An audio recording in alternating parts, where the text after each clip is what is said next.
नमस्ते दोस्तों, मेरा नाम सुनील रंजन है और मैं इंग्लिश फैकल्टी मेंबर हूँ। और आपने जैसा कि कैप्शन में देखा, उभरती युवा पीढ़ी। तो उभरती युवा पीढ़ी, आज के भारत की उभरती युवा पीढ़ी, यह बहुत सारे परिवर्तन को देख रही है। यह पीढ़ी, क्योंकि आज की दुनिया इंटरनेट की दुनिया है और सारे देश एक दूसरे से कनेक्टेड हो गए हैं और यूट्यूब और गूगल ने तो क्रांति ला दी है कम्युनिकेशन में। तो इसीलिए नई नई बातें हो रही हैं, नई नई घटनाएं हो रही हैं और युवा पीढ़ी उन्हीं घटनाओं के बीच में बड़ी हो रही है, उभर रही है।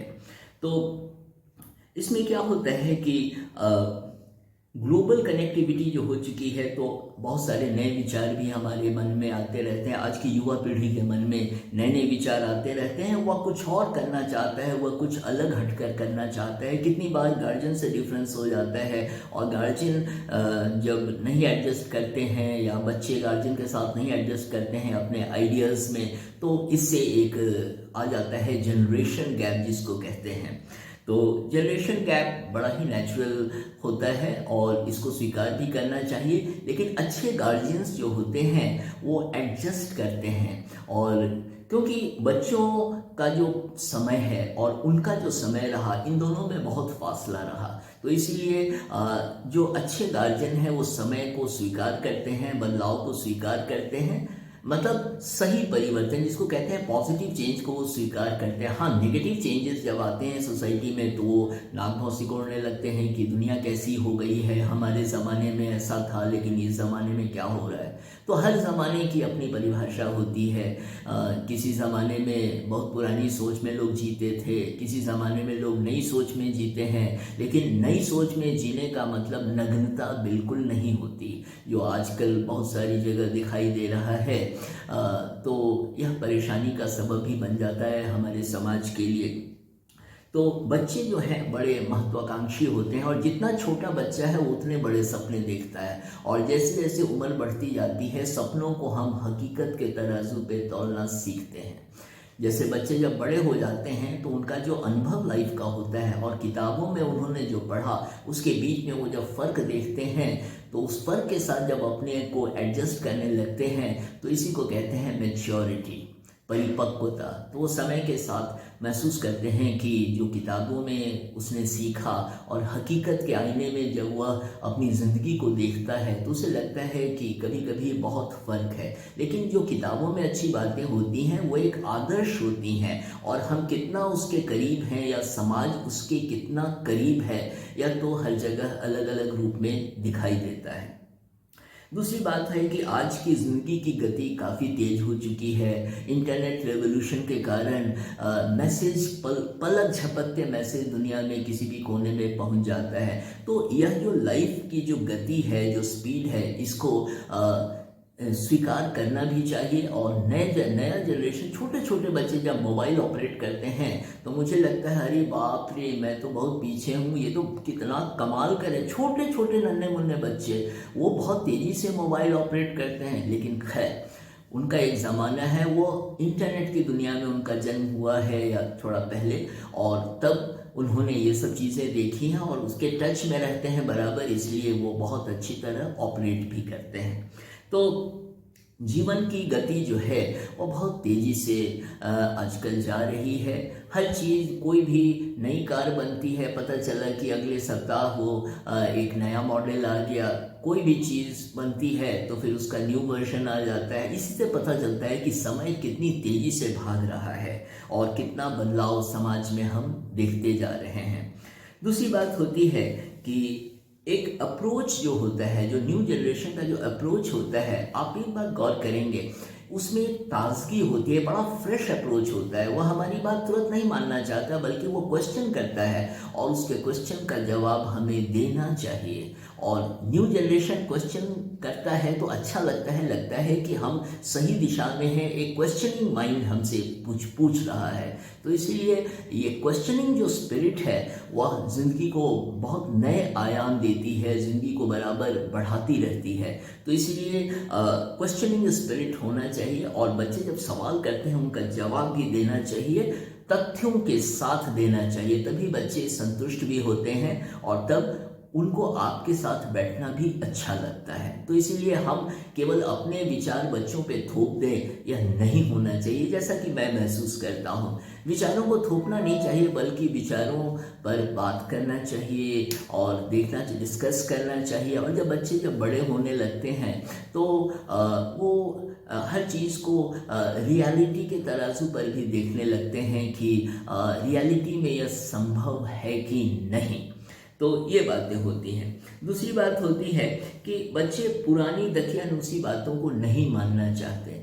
जैसे आजकल के ग्रोन अप जो लड़के लड़कियां हैं, वो जब कास्ट वगैरह की बात होती है तो वो भड़क जाते हैं, क्योंकि वो कहते हैं कि नहीं नहीं, ये कास्ट क्या होता है, इंसान को इंसान से जुड़ना चाहिए। जो बहुत सारे धर्म गुरु नहीं कर पाते वो तो हमारे बच्चे कह देते हैं, और यही तो इंसानी जज्बा होना चाहिए कि हम भेदभाव ना करें बल्कि मानव मानव से जुड़े, यही तो सभी धर्मों का निचोड़ होता है।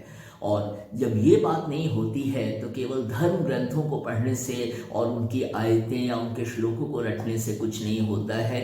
बस हम रट लेते हैं, लेकिन क्या होता है कि हम कितना अच्छी बातों को फॉलो करते हैं। और मेरा तो ये मानना है कि जहाँ इंसान इंसान से नहीं जुड़ सकता, उस धर्म का कोई अर्थ नहीं होता। यह मेरा ओपिनियन है। खैर, तो कितनी पारंपरिक सोच में जीने की बात जब करने लगते हैं गार्जियन, वो अपने समय के अनुभव के अनुसार बोलते हैं, तो बच्चे तुरंत भड़क जाते हैं, रिएक्ट करते हैं। कितनी बार बड़े स्ट्रांगली रिएक्ट करते हैं, तो उनका रिएक्शन भी बहुत नेचुरल है। तो उनके साथ डिस्कस करना चाहिए। केवल अपने विचारों को थोपने से वो परिवार कभी भी प्रोग्रेसिव नहीं होता, प्रगतिशील नहीं होता। इसलिए बच्चों पर अपने आइडियाज़ को थोपना नहीं चाहिए, बल्कि उनके साथ बात करनी चाहिए, उनके साथ एक फ्रेंडली अप्रोच भी रखना चाहिए। हाँ, एक सीमा रेखा तो होनी भी चाहिए गार्जियन और बच्चों के बीच में, लेकिन एक फ्रेंडली अप्रोच होने से बच्चे आपके साथ खुल जाते हैं, वो आपसे खुलकर बातें करते हैं और आप भी खुल जाते हैं। तो सबसे अच्छा रिलेशनशिप होता है दोस्ताना रिलेशनशिप। कितने माँ बाप अपने बच्चों के बहुत अच्छे दोस्त होते हैं, और कितने माँ बाप भी महसूस करते हैं बहुत सहज, क्योंकि उनका ही वो तो बचपन है, वह रूप है। तो इसीलिए जब बच्चे और माँ बाप खुलकर एक दूसरे से बातें करते हैं तो परिवार तो कमाल का होता है, स्वर्ग जैसा। कहते हैं ना, धरती पे ही जैसे लगता है स्वर्ग उतर आया हो। दूसरी बात होती है कि जो व्यवस्था है, जो अच्छी व्यवस्था है तो उसका असर बच्चों पे अच्छा पड़ता है।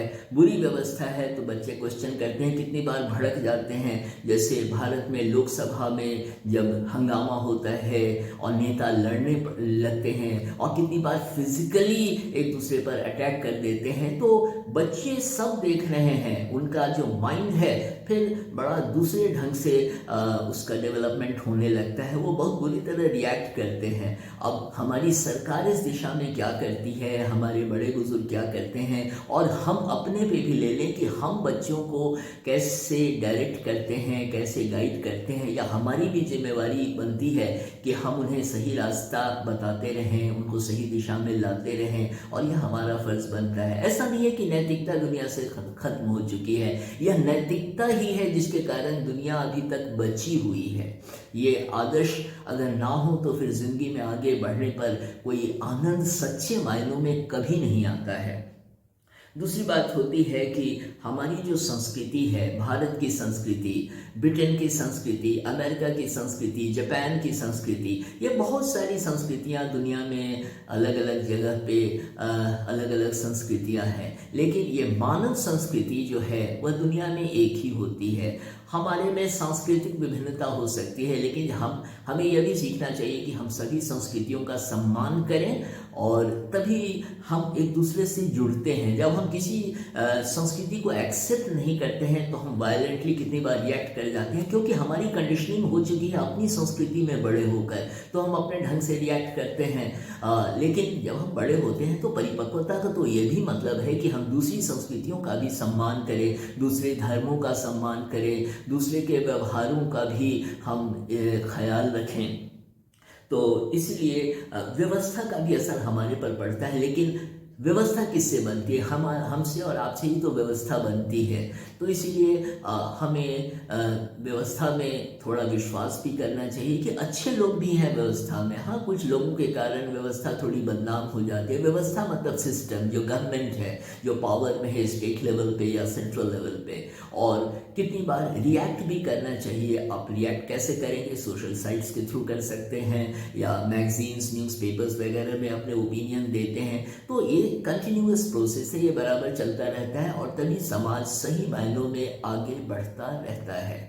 और वही है कि अब लास्ट पॉइंट जो मैं कहना चाहता हूँ कि पॉजिटिव और डायनेमिक रहना बहुत ज़रूरी है। ये उभरती पीढ़ी जो है ना, नई पीढ़ी जो है, बड़ी पॉजिटिव, सबसे पहले आइडियाज़ पॉजिटिव ही आता है दिमाग में नई पीढ़ी के। वो बराबर पॉजिटिव सोचता है, लेकिन कितनी बार ऐसी कुछ घटनाएं होती है जिसके कारण उसका माइंड बड़ा वायलेंटली रिएक्ट करता है। उस हालत में वो नेगेटिव होने लगता है। तो इसीलिए जो माँ बाप हैं या बड़े लोग हैं, उनका यह फ़र्ज़ बनता है कि बच्चों को सही दिशा में वो गाइड करें, ताकि वो ऑफ ट्रैक नहीं रहें बल्कि ऑन ट्रैक ही रहें। और तभी हमारी ज़िंदगी अच्छी बनेगी, हमारा समाज अच्छा बनेगा, और हम सही मायनों में प्रगतिशील कहे जाएंगे। तो ये बातें मैं आपके साथ शेयर करना चाहता था। एक मूड होना चाहिए, एक एडवेंचरस, एक डायनामिक माइंडसेट होना चाहिए, और उससे जब आगे जब बच्चे बढ़ते हैं और उनको सही दिशा मिलती है, तो जो वो सैल्यूट करते हैं उन लोगों को जिनसे उनको सही दिशा मिली। और बच्चे तो इतना प्यार देते हैं कि उस प्यार का तो जवाब नहीं है। बस बच्चों के साथ बैठना चाहिए, समझना चाहिए, उनसे एक दोस्ताना संबंध रखना चाहिए, तो ज़िंदगी बहुत ही अच्छी लगती है। तो इन बातों के साथ यह वीडियो मैं समाप्त करता हूँ। और मेरे चैनल को यदि आप सब्सक्राइब करेंगे तो देखेंगे बहुत सारे ऐसे वीडियोस हैं जिसमें काफ़ी कुछ आपको सीखने को मिलेगा।